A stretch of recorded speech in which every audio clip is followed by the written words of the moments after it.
Hi and welcome back to the channel. Today we're doing something a little bit different because we're looking at a new product. Not this, but this explains what we're looking at. So if you've been watching the videos in the order they come out on the channel, you know that I've been working on a small model of a 18-inch gauge Works Loco in 09, and mostly I've got to the point of having done the kind of base colours. And I want to move on to weathering it. I want to make it look pretty filthy. But before I can weather it, what I want to do is seal the base coat of paint and make sure it's nice and matte. Now, I used to, when I first got back into verbo modelling, I was using a satin varnish. It gave a nice kind of straight out of the works finish, brand new finish, but most locos don't stay like that for very long. I did try a Humbrol matte varnish originally, but I was never really happy with it. I had some problems with it going with little white spots if I didn't get it at the right temperature and everything. But not long after I started, somebody suggested that I use this Testors Dulcote. Now, it only came in these little cans, and they went quite a long way. It covers nicely, and it gives a lovely matte finish. I mean, it's like perfectly matte, and I've been using this ever since on pretty much all my models. Unfortunately, you can't get it anymore. I bought it. It became known that it was gonna be. I can't remember whether it stopped being made or just you can't import it into the UK anymore. I think it's stopped being made in quite the same way. I assume there's something nasty in the lacquer that means they don't make it anymore. Anyway, when I found this out, I bought like as many cans as I could. I think it was like 3 or 4 cans. It was basically all I could find at a reasonable price. And I've slowly worked my way through them. And this one, as you can hear, the ball bearings bouncing around, but there's nothing in it. It's practically empty. So I wanted to find an alternative, and as I say, I want something that's kind of ultra matte. I don't want something that's still ever so slightly shiny. And most of the things I've tried before have stayed, haven't been quite right. They've not been really good enough for what I want. But somebody suggested, and I can't remember who. Apologies if it was you. This Army Painter matte varnish, and you can see on the top it specifically says Anti Shine Matt Varnish, and I'll try and put a link to the details. I bought mine on Amazon, and there's some nice photos on the Amazon listing showing how well, when you've got they're painted war gaming miniatures, but just how well it takes the shine off them when you use it. Now this comes, as you can tell, in a much bigger can. But the question is, how well does it work? Now, obviously, I didn't want to just spray this on a model I've spent ages building and painting. So I've done a couple of experiments, and I've done 2 different ones. So let me explain what we've got here. So I've got 4 small bits of balsa wood. Probably not the best surface for doing this on because some of the paint soaks in, but I'll explain what I did. So start with, they were both sprayed with a particular colour. The white ones, it was this Ford Ivory white, the high coat paint, and each piece got 2 coats of that. The orange one is this high coat fluorescent orange. I used it on the 16mm cabbed simplex loco. I'll try and put a link to the video for that up here if I remember. And again, a couple of coats of that. And then, because neither of them were as glossy as I thought they might come out, both also got a couple of brushed on coats of this gloss varnish that I had sticking around, which works pretty well actually when brushed on. I mean, obviously it's not the best for my brushes. I tend to leave streaks, but it gives a nice glossy surface.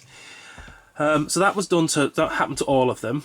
And then I put a piece of masking tape lengthwise down each one, and then I sprayed them with either the tiny remains of the Testors Dulcote or the Army Painter matte varnish.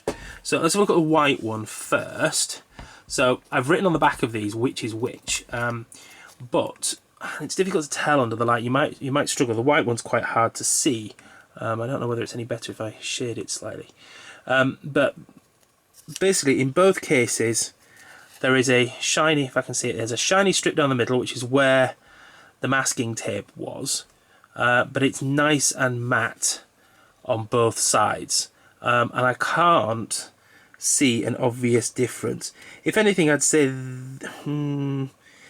this one has a slightly better matte covering, but it's ever so slight. This one reflects a tiny little bit more of the light.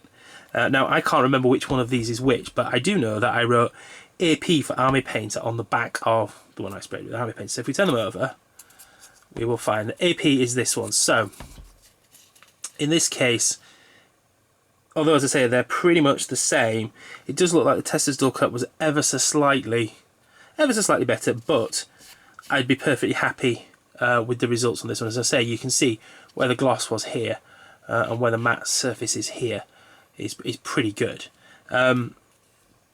With it being white, as I say, it's quite hard to see exactly how well it works. So let's have a look at these orange ones. Now, it's a bit easier to see under the light. You can see that the strip on both of them where the masking tape was is really nice and shiny. And the areas out the side where we've sprayed something on, either the Dulcote or the Army Painter, is really, really nice and matte. Again, they're both pretty good. I think this one is ever so slightly better than this one. It's given a slightly different colour tone as well as a slightly different matte surface, but again, that could be just the different pieces of wood. But again, looking at them, I'm finding it very difficult to tell them apart, and I'd be happy with each one. So if we flip them over again, then you can see that this one, which I think is actually, as I say, is actually the slightly better surface, is the Army Painter. Now, as I say, this is slightly unfair because the kind of Dulcote I had was pretty much empty, so I possibly couldn't spray on as much as I wanted. However, I actually think I got more Dulcote on these than the Army Painter. It went on so easily, it didn't feel like I needed to add any more, so I just left them to dry. But there you can go, you can see in the light just how much is reflecting off the strip for the gloss varnish and how little is reflecting on the sides. So whereas I don't know whether it's as good as the Dulcote, but I think it's as good. I mean, time will tell when I actually use it on a model how well it works as a protective varnish as well as a matte surface, and whether it does do anything to the colour, we'll have to see. But given I can't get the Testors Dulcote anymore and the Army Painter is readily available, I think this will be my go-to replacement for the Dulcote now.